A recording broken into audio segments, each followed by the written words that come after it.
Hey, how's it going? So, came out and go for a nice walk. Got a little bit of break in the rain. Thought it'd be some good exercise, and it's peaceful. You take a look. It's everything's turning really green, getting really pretty. It's a little muddy, but it's exercise. It's good for me. I like that. One thing I did was I copied down some of the questions that people have asked me so far, and I decided to do a Q&A video. So here's my first attempt at that. It's my first one I've ever done. All right. First Q&A video ever. I'm not going to, at this point, give names or anything, because I didn't really say that I was going to do this. They weren't submitted in that way, like submit me questions that I can make a video of. So for this time, they will be anonymous, but for those of you that know who you are, I put together a list of 10, I think it might even be 11, I don't know, but it's the top most common questions that I was asked. Why did you start now? Well, as a non-traditional student, I am at the bachelor's level. I'm getting my bachelor's degree right now. So I was on the long, several spanned out year plan for my associate's degree. That wasn't the easiest course. It wasn't the straightest of lines. Life happened a lot. Life happened a lot more than I wanted it to. And so, I ended up just finally getting to a point now where I'm focused. Everything, my classes are all scheduled. Everything just kind of lined up. And, so now that I've kind of got a clear picture of where I am now and how I'm going to get where I'm going, now is the reason I said, well, I'm ready to commit to this journey fully. And I know that I'm not going to take a 3 or 6 month break, because obviously that would just be boring to vlog. So I guess that's my best shot at answering that one. What is the hardest thing about being a non-traditional med student? Honestly, I think it's the other way around. For me, it was harder when I was younger, because I wanted to go out. I didn't want to commit. I didn't want to study. I blew stuff off.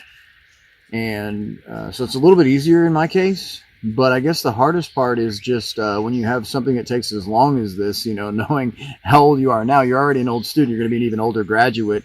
And, obviously an MD takes a long time. So I wish I had done it before. I wish I had done it sooner. But that's the best answer I can give to that, really. I don't face any unique challenges, I don't think. It might be one of those cases where, I don't have the luxury. Cool. All right, well, I don't want to get bee stung in the middle of this. I figure it's better to dodge like a little bit of a wimp than to get stung and cry on camera and look like an even bigger wimp. So sometimes you got to make game time decisions, and I'm not going to edit that out. Anyway, I was saying, I don't really have anything that's harder, other than the fact that, I'm not a young person living at mom and dad's. I'm still working a full-time job to support myself, and vlogging on the side. So, I don't have that going on, but that's about it, really. How do you deal with the judgment? That's kind of the way I worded it, because I've got this question in several different ways. I've got, how do you deal with people that known you your whole life? You're old now. You're not going to do nothing with your life. Or you're not going to be a doctor, no way. Or with a vlog, well, you don't have 100 million viewers. You don't have 100,000 subscribers. You're this, you're that. The answer to that is I don't. If you don't like my content, I'm sorry. I'm not trying to sell you anything, though. I'm just sharing this. So it's not like I'm going door to door saying, hey, do you have a moment to talk about me being an MD one day?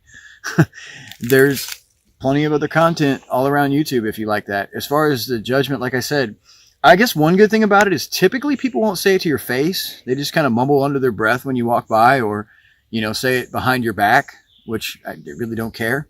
And I guess at the end of the day, it just doesn't, I'm just unaffected by it. I know what I'm doing. I know where I'm going. And if you have something bad to say, well, okay, everybody's entitled to their opinion, and the second thing on that is I don't present anything to be anything other than what it is. I'm not a doctor. I'm a student, a non-traditional student. That's clearly labeled in every social media page, all of it, my entire online presence clearly states I'm not a doctor, not yet. So knowing that, just given that transparency, which I think a blog allows, really helps with minimizing any type of judgment people would make, maybe. And, as far as, well, you don't have 100,000 views. You don't have 1 million subscribers. Well, maybe I don't. I mean, that's true. But again, I never claimed otherwise. So, and this is supposed to be fun and entertaining and maybe even inspire somebody, or maybe I can meet a few people that can share some awesome stories with me. And even if it's just a few that are in that number, I mean, that's still well worth the journey. How do you think you will deal with the gore? Well, I've definitely seen my share of trauma, and obviously I can't speak to what will happen in the future, but standing here now, my answer to that would probably be, it's not all gore when you know what it is. If you're not familiar with anything that's inside of the body, it just all looks like a big train wreck mess. So reassembling that would, definitely be out of the question. But as you learn more and you become more familiar with the body, even parts that we don't see unless there's trauma, that helps some. And secondly, I think that you adapt to things. We all do as human beings. That's what we do. We adapt. I think it's just one of those things. The more you see it, the more you just kind of become numb to it.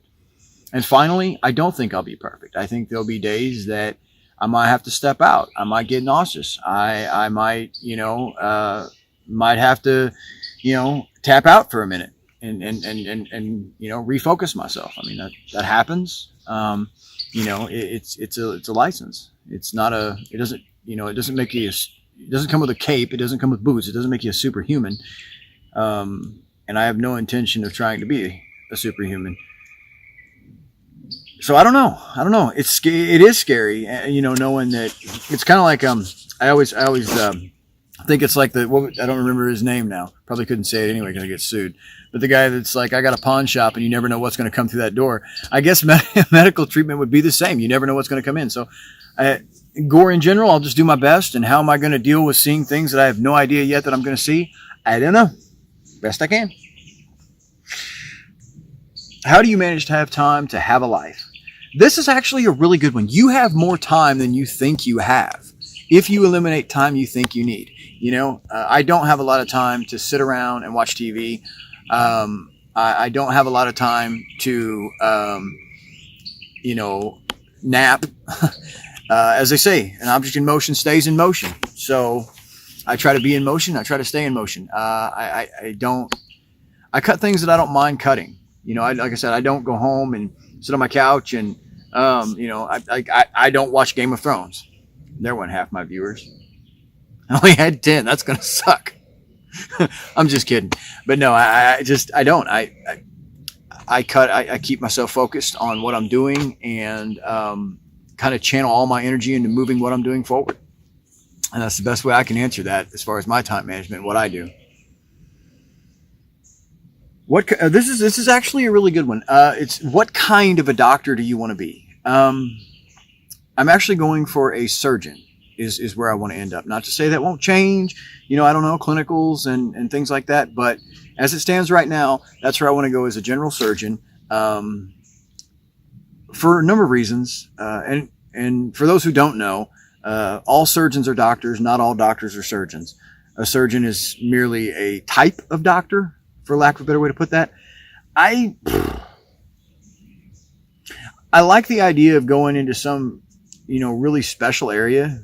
But as you can see, I'm not from a major city. And sometimes if you go into those hyper specialities, you're going to end up having to live in a city because they're the only, types of facilities that hire people that are, that deep specialized. So that's going to be something that I kind of hone down and narrow down as I go. But in general, what I'm going for is the kind of doctor I want to be is a surgeon.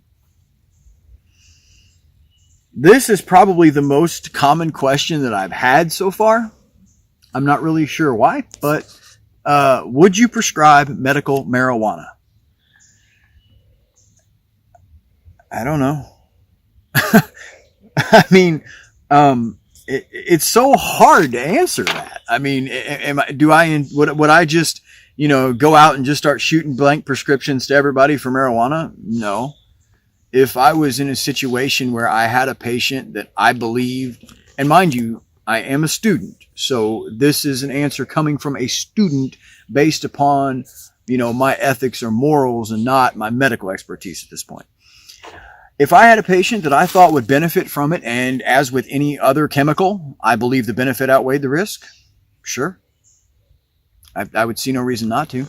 I'm sure that by the time that I am in that spot to make that decision, if I make that decision, laws will probably change and everything. But as a whole, I wouldn't rule it out. But it's not something I would just be, I'm not going to put on green scrubs and a mask and turn into a pot dealer. Although it would match the scrubs.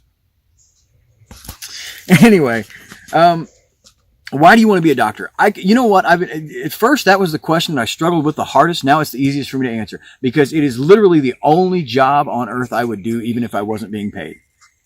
No, you can't come to me and get free treatment. That's not what I meant. I just meant that, it's something that I would enjoy. I could do a whole video on that, and I might someday.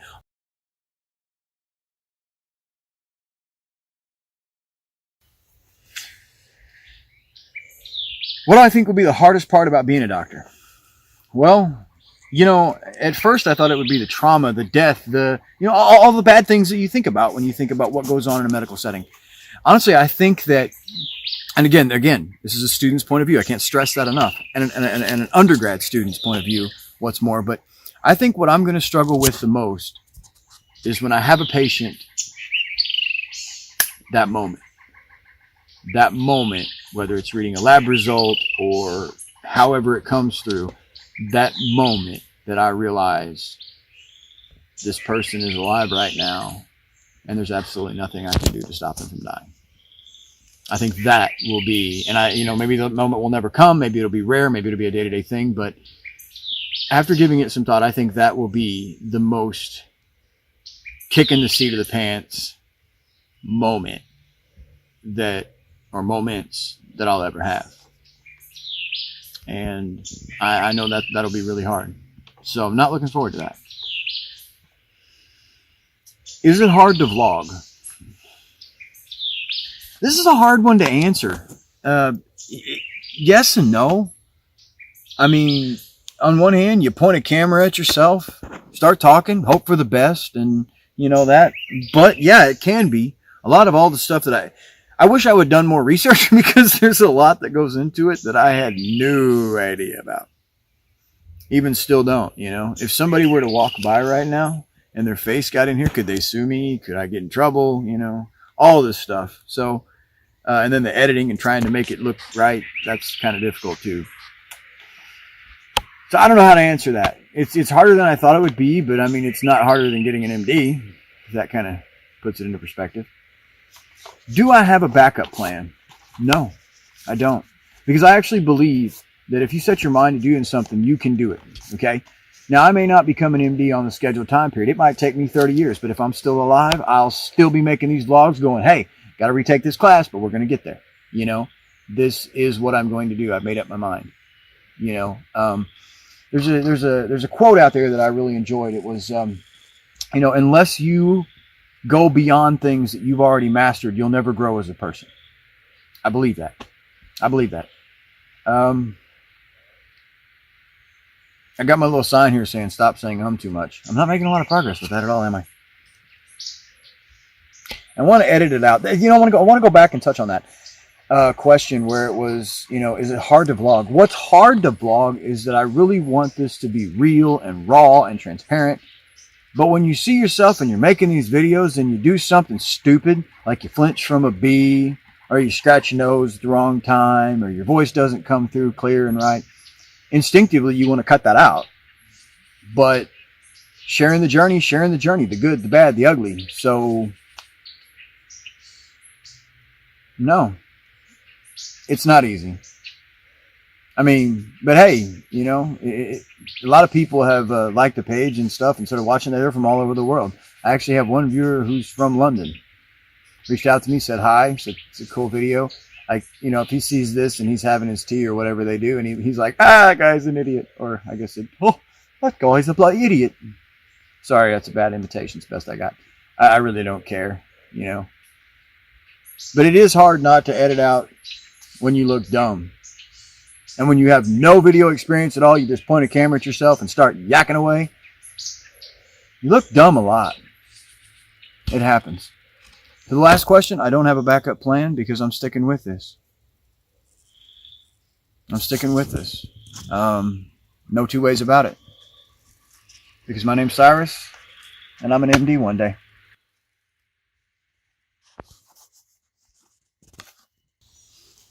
Hey, don't forget, okay? Because I almost did.